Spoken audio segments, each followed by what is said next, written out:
Hola, esto es Documentarte. Mi nombre es Shelma Cerrillo y te quiero invitar a que te quedes en este programa porque platicaremos de la película Conducta de Ernesto Daranas, de Cuba del año 2014. Y tendremos como invitados a la maestra Gloria de la Garza y al maestro Pablo Fernández Juárez. Comenzamos con el tráiler. Pero eso es algo que no decide solo usted, Carmela. El día que yo no decida lo que pasa en mi clase, hasta ese día soy maestra. No es un santo, pero también sé que es un niño con valores y con sentimientos que no le enseñaron en su casa. ¿A que viramos para atrás? Chacho, hazle caso a tu abuela.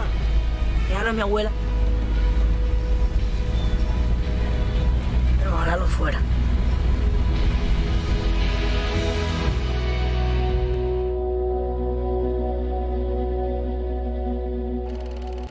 Hola amigos, qué bueno que están con nosotros. Somos Armando Meixueiro y Rafael Tonatiu y hoy tenemos un equipo bastante reforzado para hablar de una película cubana.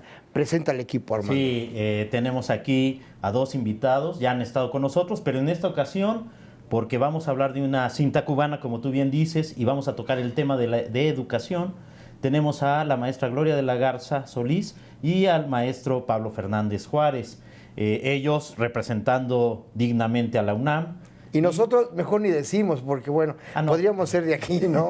De aquí o de allá. Ajá, entonces, pues la verdad es que es una película la que vamos a hablar hoy. ¿Cuál es, Armando? Conducta. Es Conducta, una cinta cubana del 2014 que estuvo en la muestra internacional de la Cineteca en esta ocasión y pues causó mucho furor porque después de el cine cubano que hemos visto, pues no se había presentado una cinta como sí, esta, con estas hay películas, características. Digamos, entre Fresa y Chocolate y esta, hay muchas películas, digamos, interesantes, ¿no? Hay una, por ejemplo, sobre Benny Moré, que es más o menos interesante, y por lado que el personaje es súper emblemático, ya nos podrá platicar Pablo, del que sabe tanto de música, pero lo que sí es importante es que haya generado la polémica en La Habana, por ejemplo, afuera del cine Chaplin, la gente comentaba, y sobre todo en algunas secuencias de las que hablaremos a mayor profundidad con nuestros invitados, sí, por supuesto. Así es. A mí nada más me gustaría aclarar una cosa. En general, en este canal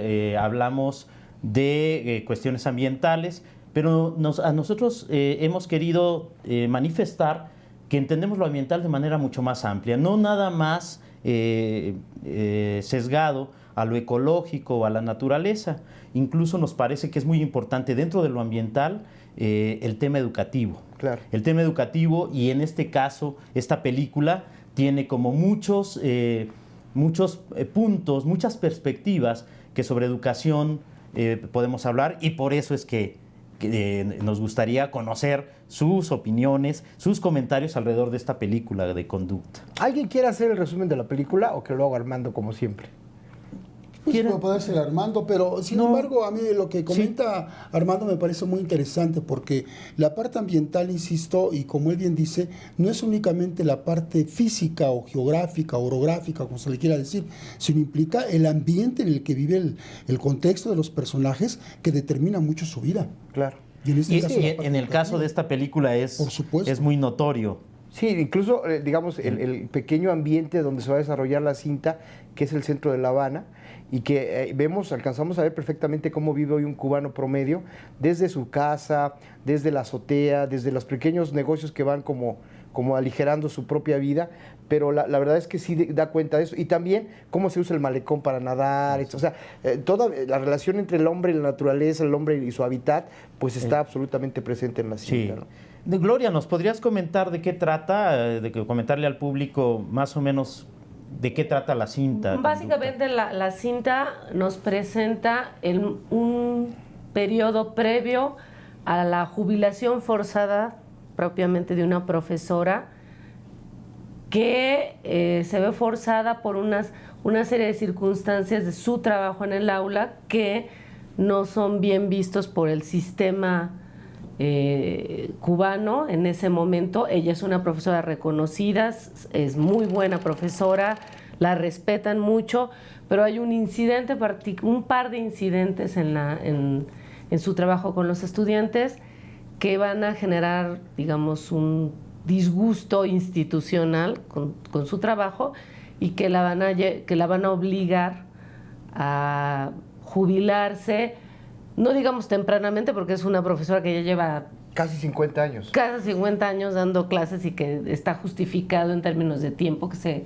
jubile, pero es que ella no quiere dejar de ser docente, es forzada a abandonar esta profesión que ama por una serie de circunstancias que podríamos explicar un poquito más adelante, ¿no? Pero básicamente eso es de lo que trata la película. A mí en particular me gusta esta película porque hay una colega muy querida, la doctora Yolanda López Franco, dice que una premisa fundamental en la docencia, un cuestionamiento que tendría que hacerse todo eso, entonces, ¿qué estamos haciendo por la felicidad de nuestros alumnos? Y el personaje central de esta película, Carmela, lleva a fondo esta premisa, ¿no? E ilustra muy claramente esta película lo que significa fundamentar la docencia en lograr la felicidad, el bienestar, el crecimiento de los alumnos. O sea, si es una docencia centrada en el alumno. Sí. Ahora, en la cinta aparece de manera complementaria un personaje que es Chala. Pablo, ¿qué nos puedes decir de Chala, el personaje, el niño que convive con esta maestra Carmela? Bueno, básicamente es un niño, como mencionaba Tona, pues de clase, no sé cómo clasificarlo ahí, si es correcta la clasificación. Pero es un ciudadano, claro, es un chavito de La Habana, o sea, sí, no porque no haya clases, sino que yo creo que la clase está bastante unificada, pero no por lo que supone Fidel Castro y Raúl Castro, está unificada por la pobreza, por la carencia de recursos, ¿no? Sí. ¿Qué les parece si hablamos un poco de Chala en un momento más? Vamos a una pausa y regresamos.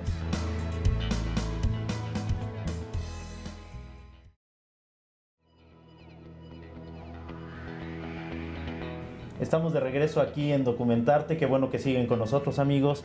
Estamos platicando acerca de una cinta cubana que se llama Conducta y tenemos como invitados a la maestra Gloria de la Garza, al maestro Pablo Fernández y somos Rafael Tonatiuh y Armando Meijueiro.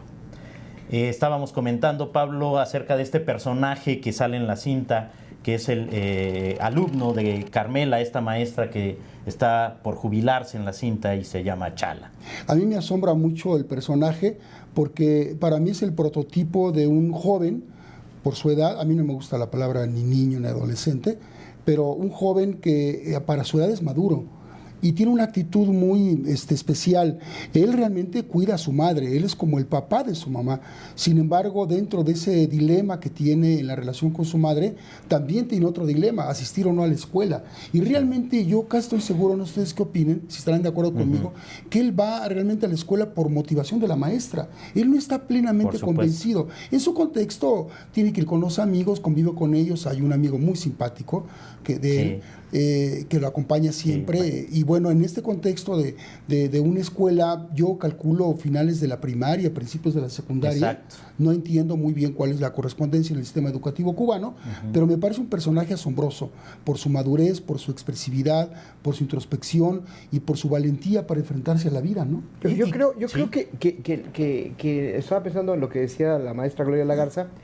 Yo no sé si el personaje principal sea la maestra, porque si de algo todavía, a pesar de todas las crisis que ha tenido el pobre país hermano de Cuba, creo que se salvaban y se respetaban muchísimo el asunto de la salud, del deporte y por supuesto el sistema educativo.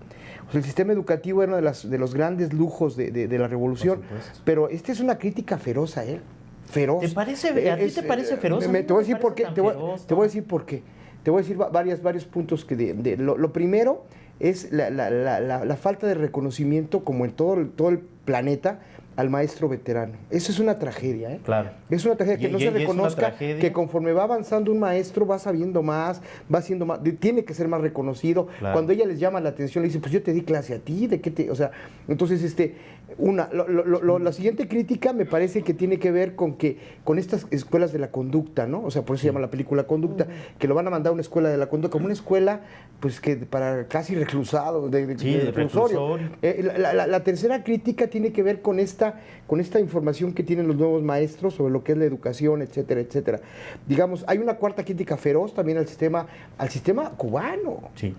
Como tal. Entonces me parece que ahí hay como muchas implicaciones importantes, no sé si... Sí, coinciden con... Yo creo que sí hay, no sé si calificarla de feroz, pero evidentemente sí hay una crítica al sistema cubano. La profesora, de hecho, desafía, ¿no?, a ese sistema en varios momentos, y por eso finalmente es obligada a renunciar a la docencia, ¿no?, a jubilarse a pesar de que ella no quiere hacerlo.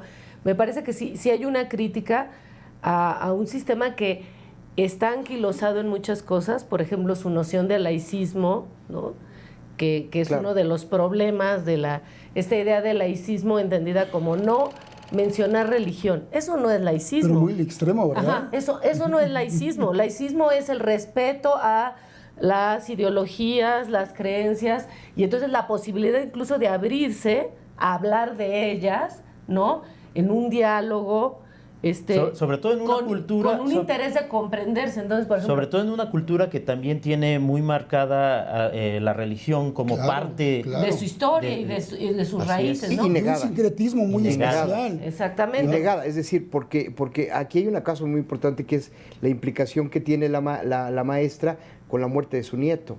O sea, esta implicación y la aparición de la Virgen de una Virgen en una de las escenas. Entonces, muy importante. Pero que además ha sido negada, como dicen, ese sincretismo, Pablo, donde se niega pero se esconde todo el... No, de hecho ella lo confiesa. Hay un momento en que ella, cuando la cuestionan los alumnos, dice, claro que yo soy religiosa. ¿Por qué no la he visto en la iglesia? Dice, porque me ha negado a mis propios a dioses de mi abuelo, de mi madre, claro. ¿no? También está dice, ¿no? Sí. Aparte está, por ejemplo, lo que tú señalas de las escuelas de conducta, esta noción también anquilosada de que los problemas de conducta se resuelven separando a los alumnos, claro, cuando es todo lo contrario. El trabajo es de integración. La rehabilitación de alguien que tiene un problema de conducta está en trabajar con los otros, no en separarlo, no en claro, ¿no? Ahora, por sobre otras películas de maestros, creo que lo que es muy importante, Armando, Gloria, Pablo, es que vemos los contextos.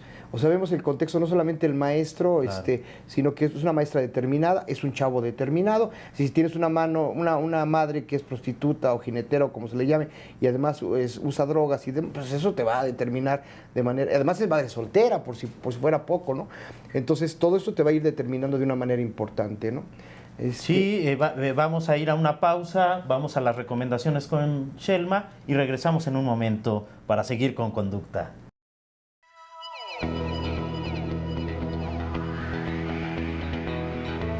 Así es, gracias, llegó el momento de las recomendaciones y en esta ocasión comenzamos con la parte literaria. De Amir Valle, Jineteras. Es un libro desgarrador como suelen ser todos los libros que hablan de la pobreza humana, del sufrimiento y de la injusticia más terrible. Asco es una palabra que casi siempre está en la boca del narrador y seguramente resume muy bien estas 319 páginas de miserias, cinismo, violaciones, torturas, chantajes, suicidios y corrupción. En la parte cinematográfica recomendamos Havana Station del 2011. Es un largometraje de ficción cubano realizado por Ian Padrón y protagonizado por niños actores de la compañía teatral infantil La Colmenita. La película fue producida por el Ministerio de Cultura de Cuba, el Instituto Cubano de Radio y Televisión y el Instituto Cubano del Arte e Industria Cinematográficos. Hasta aquí las recomendaciones de ahora. Hacemos una pausa para regresar con más de su programa Documentarte.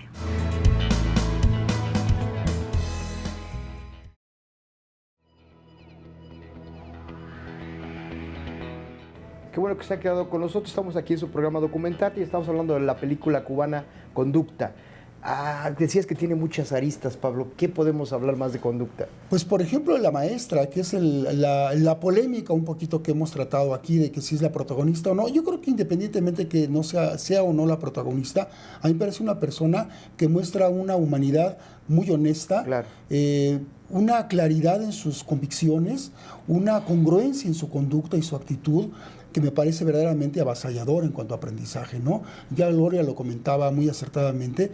Yo creo que es una maestra que, independientemente de que esté ya grande en el sentido cronológico, podría haber sido hasta la directora. ¿Por qué no se convierte en inspectora? Ese dilema y esa contradicción que tú comentabas, yo creo que es el trasfondo del personaje, ¿no? De hecho, empieza la película en el discurso de ella, ¿no? Y eso se va a ir retomando a lo largo. Pero siempre Gloria nos pone ante el desafío de la cuestión de cuándo se tiene uno que retirar, ¿no? Sí. Y pues sí, la respuesta es hasta cuando uno pueda. Sí, pero cuando uno cree que puede y cuando realmente puede, ¿no? Yo creo que la cuestión del retiro tiene que ver con qué tanto te sientes motivado con el trabajo que haces, ¿no? A mí me parece que en la película... Sí, estaba muy motivada. Exacto. Claro. No tenía por qué retirarse. Pero le da un infarto, ¿no? Claro, hay una cuestión de, digamos, física, pero que también es emocional. Tiene su hija, es muy claro ahí que la hija, el yerno y el nieto se van, ¿no? Dejan el país, se queda sola. Entonces no es nada más un infarto porque está mayor, es un infarto porque está enfrentando una pérdida, ¿no? Entonces, y digamos que para sobrellevar esa pérdida, su trabajo es la ayuda principal. Entonces, me parece que no tenía que jubilarse, la obligan porque está precisamente poniendo en evidencia que el sistema tiene fracturas graves. La fractura de la supervisora, hay una parte en que le dice, ¿y qué hacemos con la estampita en el pizarrón? Le dice, entonces no entendiste nada de lo que te expliqué, ¿no? Si nunca le preguntan a la alumna que puso la estampita de la Virgen, ¿por qué la puso ahí? Eso es muy importante, No escuchan al alumno. La única que escucha al alumno es la maestra Carmela. Es la que tiene la idea de centrar la enseñanza en el alumno. Esa historia de los otros maestros. ¿Cómo los ves, Armando? No, lo que está alrededor, a mí me parece la inspectora, espléndida. la maestra que sustituye. Porque se va observando claramente todos los maestros, la sustituta, el director de la escuela de conducta. El director de la escuela de conducta que había sido alumno de Carmela. De Carmela. Esto es muy interesante porque va mostrando el gran desafío que para Carmela representa, en este caso, Chala. Y por lo tanto, como dice la maestra Gloria, el alumno. Me parece que por ahí se rescata mucho y esta falta de reconocimiento que tú señalas, Tona, y que no es nada más del sistema cubano, del sistema norteamericano o del sistema mexicano. Y en el caso del mexicano, que hasta, bueno, se le quiere denostar. Claro. Pero, Pablo, ¿tú cómo ves a estos maestros que van acompañando el proceso educativo en Cuba? Yo creo que, como se comenta inclusive en esa frase lapidaria, no entienden lo que está pasando con los alumnos, porque no están cerca de su realidad. Ellos están siguiendo como un manual de operaciones, ¿no? Por decirlo de una manera. Y vaya, muestran su inexperiencia de una manera terrible, ¿no? Sí. Enseñan el cobre, ¿no? Diríamos de alguna manera aquí en México. Porque yo creo que lo que sucede ahí es un distanciamiento terrible entre dos generaciones. Una maestra con vocación, una verdadera maestra formada, diríamos, en la antigua guardia del magisterio, y unos maestros... En una normal. En una normal, sí. Una normal como todas las palabras, con todas las leyes. Pero, ¿qué pasa con esos maestros?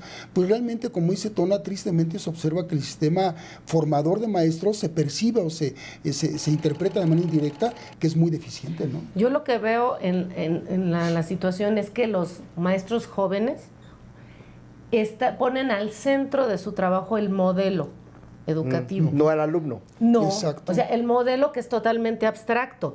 Mientras que la maestra Carmela siempre está poniendo en el centro al alumno, que es un sujeto concreto, con necesidades, con una historia, con una problemática, y que no puede, y ve el asunto de cada uno. Por ejemplo, la pequeña aplicadísima, estudiosa. Eso es un caso interesante. Hija de un inmigrante. Pakistaní les dicen, ¿no? Ajá, hija de un inmigrante que no puede tomar clases en esa escuela porque... no es su lugar de residencia. Pero ahí está, ¿no? Otro absurdo más del sistema educativo. El problema entonces es hay que obedecer el modelo, hay que obedecer la reglamentación, hay que obedecer. Y la niña es buena estudiante, ¿por qué tiene que estar perderse esa educación de calidad que está recibiendo ¿Por qué? Porque su papá proviene de otro lado. Claro. Es absurdo, o sea... Si eso pasara en el DF, Gloria, si eso pasara en el de Pablo, Armando, si eso pasara, colapsaría el sistema educativo del Estado de México. Cierto. Es decir, en la zona metropolitana, la que subsidia a los alumnos es el Distrito Federal. Los niños en la mañana, si tú te das cuenta en el periférico, vienen los niños con su mochila, y si eso se practicara aquí en México, colapsaría el sistema educativo del Estado de México. ¿Por qué? Porque todo se iría para allá y no hay escuelas y no hay equipamientos para atender a eso. Entonces, son tonterías. Claro. Ahora, una cosa muy, muy linda de esta cinta es observar cómo la maestra sustituta, que en un primer momento sí está como muy centrada en el modelo, como dice la maestra Gloria, poco a poco va entendiendo y llega un momento en que incluso toma actitudes muy semejantes a las de Carmela, lo que da a entender que el problema no es si uno está educado en una forma tradicional o no, o muy antigua o muy novedosa, sino que tiene que ver con tener esta vocación que tú señalas, Pablo, es decir, este humanismo que me parece que como parte de la formación en las normales existía y existe en México, pero que bueno, se ha querido negar, que montar modelos de otros lados, como de competencias, la lista es larguísima, o los conductistas, o otros modelos que no tienen nada que ver con esa tradición humanista de la formación en toda América Latina, que se vinculaba a esto, a los seres humanos, a los pobres, que era mucho más importante, ¿no? Ahora, la maestra Carmela no es anticubana, es decir, no reniega del sistema en general, sistema, de todo el sistema, pero sí pone el acento en grietas, ¿no? Sí, en problemas. Pero esta afirmación tajante de que yo tengo más años de maestra que los barbudos que nos gobiernan, esa frase es, digamos, totalmente inusual en el cine cubano. ¿Me explico? Ese es a lo que me refiero, ¿no? Pues entonces, el tiempo, Tona, otra vez nos obliga a cortar aquí. Muchas gracias por aceptar la invitación. Gracias, maestra Gloria. Gracias, maestro Pablo. Muchas gracias a ustedes. Gracias por la invitación. Al contrario, gracias por venir. Esto fue Documentarte. Vean la película Conducta.